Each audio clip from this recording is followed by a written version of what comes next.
welcome to Friday Night SmackDown here in Birmingham, Alabama. Michael Cole here with Jerry. What's good, Internet? My name is Attackslug. Welcome to Friday, indeed. Welcome to the show. Welcome to... who are you again? Lance Archer, maybe? I don't really know. I'm not sure who you are. I'm not going to push you, though. So, continue doing that. This is SmackDown vs. Raw 2011 on the PS3. This is the road to WrestleMania. I am still Mr. Money in the Bank, and you folks have said, hey, you should cash in on Shawn Michaels. So, I'm going to wander around first. I'm not going to go to my goal, and I'm going to cash in on old HBK. On old HB Shizzle, if you will. Christian, what in the world are you and Edge Good question. doing? Now, I know friends fight, but what's going on? Maybe I don't need him, and he doesn't need me. Either way, we're still both on SmackDown. That's true. But I'm still worried, player. Now, I hope you know what you're doing. Nope, I have no idea. That should be very, very clear by now on this channel. Absolutely no idea. Ooh, Chavo. Into the, green room. Get lost. John Morrison. Ah. Captain Charisma versus the Friday Night Delight. This should be a show-stealing match. You've done some big things here on SmackDown, Morrison. But my peeps want to know.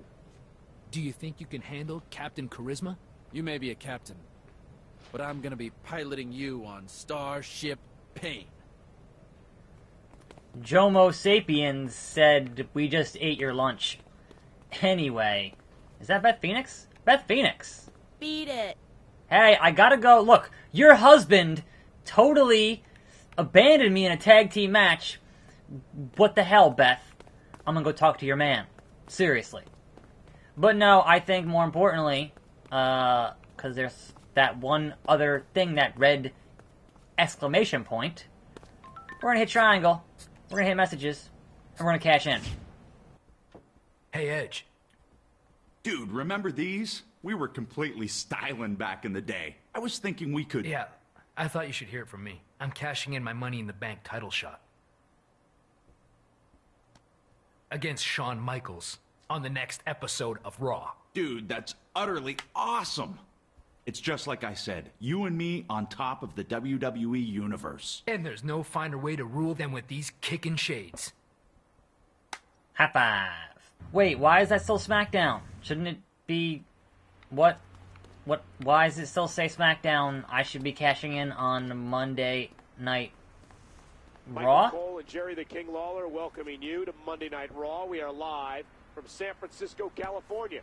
I can't believe the match we have tonight, Michael. Last week on SmackDown, Christian revealed he was cashing in his money. That shouldn't have been televised. Supposed to be a surprise. That's right. Christian will be challenging the Heartbreak Kid, Shawn Michaels, for the WWE Championship in our main event.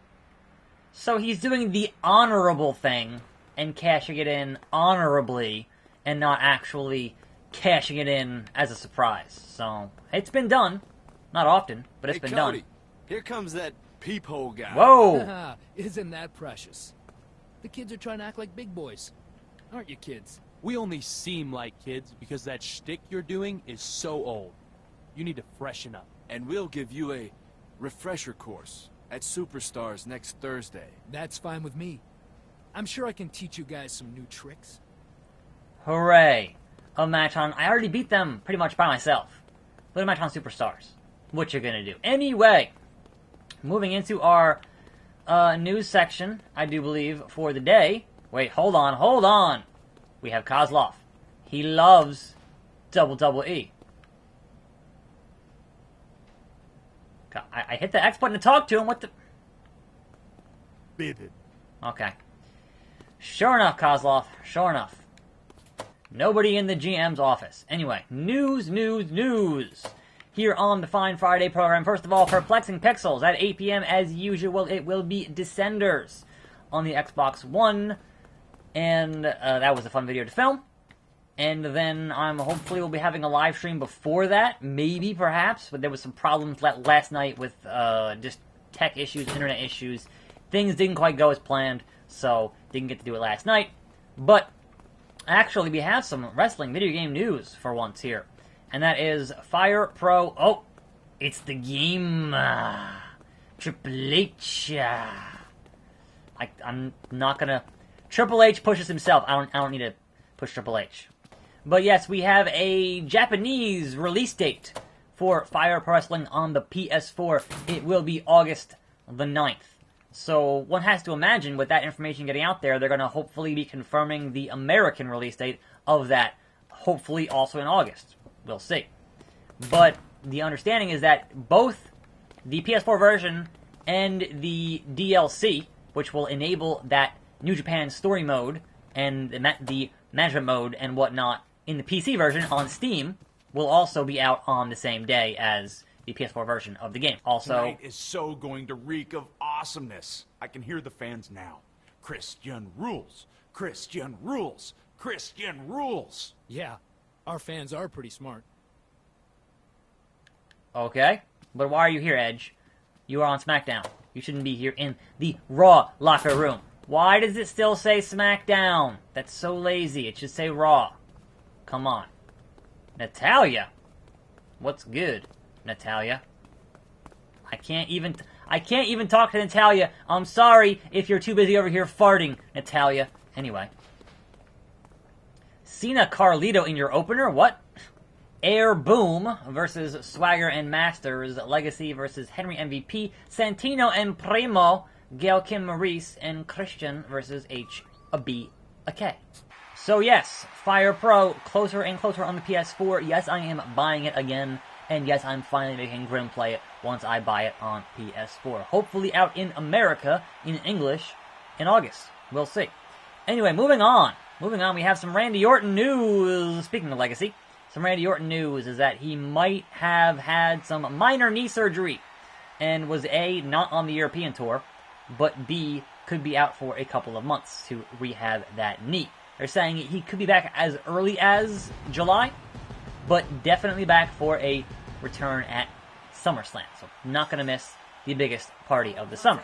Now, I know how they usually do things when you have a big name returning, is they'll advertise it. They'll have this, big spiel. Oh, watch the show, because here's this guy, he's coming back, and et cetera, et cetera. And I'm like, no.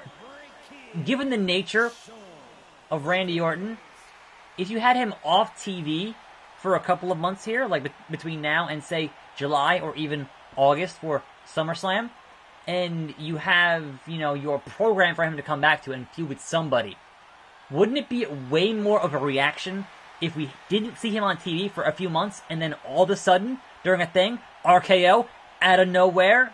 Wouldn't that be way better than saying, oh no, tonight Randy Orton returns? Like, that'd make way more sense to me anyway, but I'm clearly not a billionaire like Vince is, so what do I know? But as a wrestling fan, to me, that is way more appealing. Let the fans forget about a guy and then have him strike out of nowhere with that RKO and then just get that huge return pop. Would be phenomenal. But speaking of the billions and billions, according to the Forbes list, Vince McMahon is now worth $2.2 billion. And perhaps only of interest to 90s wrestling fans, but in 2018, that means that Vince is worth the same amount of money as Ted Turner. Now, to be fair, back in the 90s, Ted Turner was worth way more, right? Ted Turner lost like $6 or $7 billion after that disastrous AOL Time Warner merger went to complete crap, and the whole thing with the dot-com bubble bursting in 2001 and whatnot. So Ted, at his height, was worth way more than Vince is worth today, which is the most that Vince has ever been worth, is my understanding, right? And Turner also has, over the years, donated like $1.5 billion to charity. So clearly, Ted had more money, but he was a big media guy, not just a wrestling guy, which is what Vince wants to be. And is why he's doing the XFL again and again and again. So there is that. But one small thing is that right now, Vince is worth the same amount of money as Ted Turner. And you would imagine with the stock stuff yesterday, with the rumors of the new TV deal and the stock surge yesterday, that he's worth even more than Ted Turner now, which is kind of amazing. If you are a 90s wrestling fan and can recall the Billionaire Ted video things that they did at the time during the whole Raw and Nitro Monday Night Wars, etc., etc. So there is that bit of business. But no, speaking of that and the TV deal, the word is that come October 2019, which obviously next October, that the average episode of TV, if this deal goes through, and if this deal is worth 3 times what they're saying it's going to be worth for an episode of Raw, then an episode of Raw, come October of next year, what? That was the lamest win to a world title match I've ever seen in my life. But Christian is your Christian is new. He is the new. The boyhood dream has come true. The dream he and Edge shared has become a reality at the expense of Shawn Michaels. Raw has been rocked to its very foundation as Christian has taken hold of the WWE Championship. What does this mean for HBK? For WrestleMania? I don't know. I mean, it shouldn't be surprising. As I said, 84% of all Money in the Bank cash-ins are successful, or whatever their weird number is. We've only had 3 cash-ins that were not successful, and that was Damian Sandow, Baron Corbin, John Cena. So, you know, good company there. Anyway, as I was saying, the average episode of Raw, come October 2019, is going to bring in WWE more money than a pay-per-view. Which is, as someone who grew up on pay-per-view being the biggest deal, having an average episode of Raw, which is nowhere near as good as pay-per-view, to bring in more money, then it's like, why do they even try to make them good anymore? Like, you're making that much money, then why even... So, yeah. Vince having $2.2 billion, to me, says, hey, here's more Roman Reigns. We don't care what you think. We are making so much damn money. So, it's a handicap 1-on-2 challenge. That sucks, because I'm sure I'm going to get issues with getting DQ'd or just not winning, because that's just... If it was a tag-in, tag-out situation, then sure. But having a 1-on-1 situation, having a 1-on-2 situation here, I'm not feeling it. Not feeling it. So, this should be most edifying. However, I did totally just beat up HBK with no signature, no finisher, nothing for nobody. What? Cody's confused! Cody, are you all in or all out? What are you doing?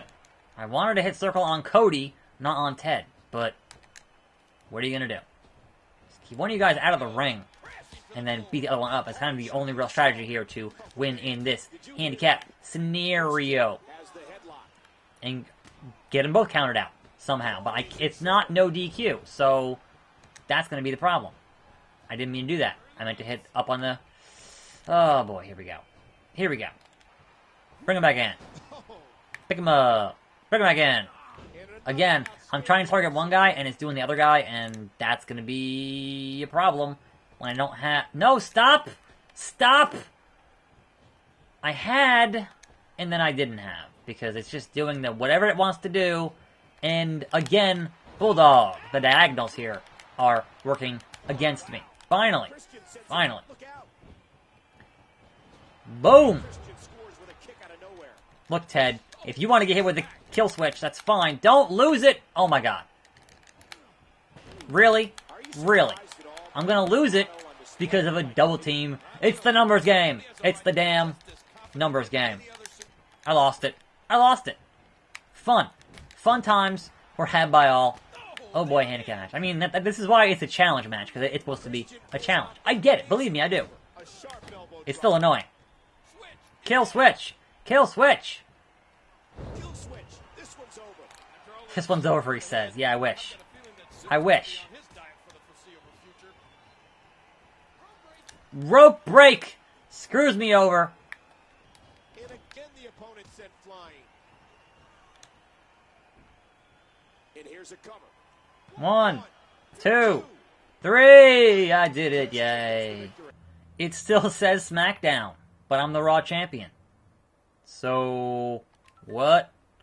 I don't even I don't even anyway. I'm a tax. Thanks for watching more videos every day. I'll see you next time right here on this channel. And I'm out.